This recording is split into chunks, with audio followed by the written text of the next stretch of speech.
go over to IG in Melbourne. Say good morning to Evan Lucas. Evan, welcome to you. So on a kind of a forward-looking basis, the data from last night as a setup to Friday is not really in sync. No, it certainly isn't. And if you have a look, as you already alluded to, drilling into those IMF, the non-manufacturing numbers that we saw, that was a huge contraction in the employment data. So we saw it come in at 47.5.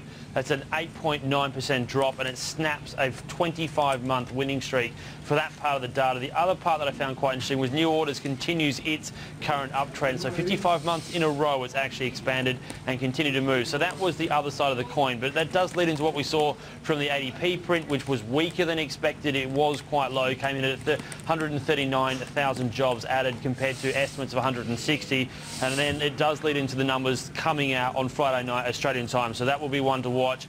We've had two very, very strange prints coming out from the non-farm payrolls. We had a 77,000 print in December, and then we had 113 in January. Now, if you go by what's happened and by the estimates, you could actually see a bit of a pop on the other direction, because every time we've seen such bad leads, we actually saw a good print and the vice versa happening on the official numbers. So estimates are for 150,000 jobs to be added.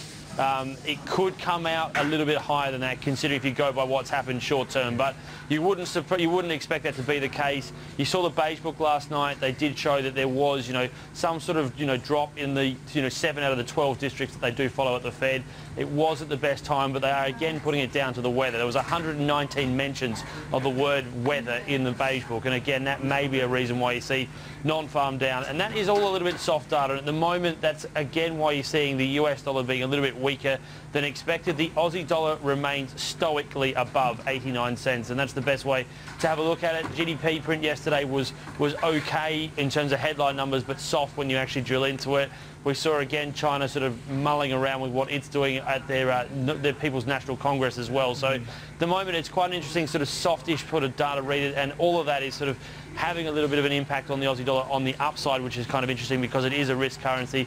Yet also the ASX last night made a 5.5-year closing high. So at 54.44, that is the highest level we've seen since June 30, 2008, and that's what was also putting a little bit of softness into perspective and why we may actually and should be probably contracting today. Yeah, there's some data. I'm noting the retail sales trend, at least from December, is a positive one. You picking a momentum into Jan? Maybe. Again, we've had very, very sluggish retail sale growth. So 0.5 is again the consensus estimate. We've been stuck at that for around about 4 months now, and we cannot break out of it. And midway through last year, it was really sluggish between 0.2 and 0.3.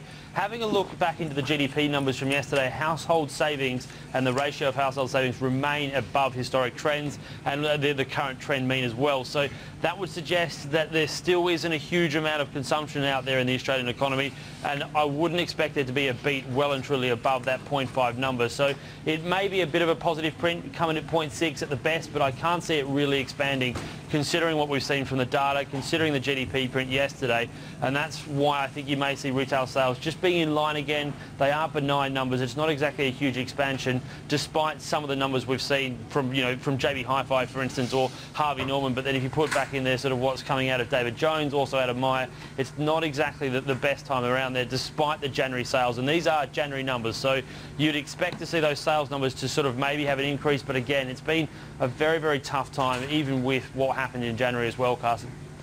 Okay, looking at the ADRs for the miners, not the best of finishes for Rio or BHP. I'm just wondering what the direction is for this market today. What sectors perhaps might, while you are calling falls, what's likely to buck the trend? Yeah, again, I saw those two. BHP's ADR is pointing down, not a huge amount, by about 20 cents or thereabouts. I think you may actually have a look at what's going on in the banking sector. That defence sort of side of the portfolio has certainly been bouncing up since the Crimean crisis has slightly eased. Again, a lot of people are alluding to the fact that the West isn't actually working together there either with regards to how they respond to the Russian stance. So that would mean that banking is probably the place to watch. They have had a really good pop over the last couple of days and may hold true today, and that's why we'll probably hold on to not a huge amount of a slide, but the slide will be there. I would also be watching things like healthcare healthcare. Healthcare over the last couple of days has also seen a lot of support as that sort of that safety flight has been there. So watching CSL, that's turned ex-dividend and had a lot of support after that. Also watching things like ResMed, you can also throw in there Ramsay Health Space. They've also done quite well. So it's an interesting day today. I unfortunately think it'll be quite a light volume day. There's not a huge amount of news despite the trade balance, and that's the other one to watch. The trade balance is supposed to hold currently at a surplus, around about $270 million. Exports is the one to watch there, considering that in January we did see out of Port Hedland record numbers of shipments going out. So that may be the sort of switch you may see in that call in BHP. If we do get a good exports number and a good trade balance number, we may sort of reverse those opening calls, considering that the material space looks like it will be the space that drags us a little bit lower this morning, Carson. The December number was 468 million, so that's kind of one to have in mind on that release. Evan, thank you so much.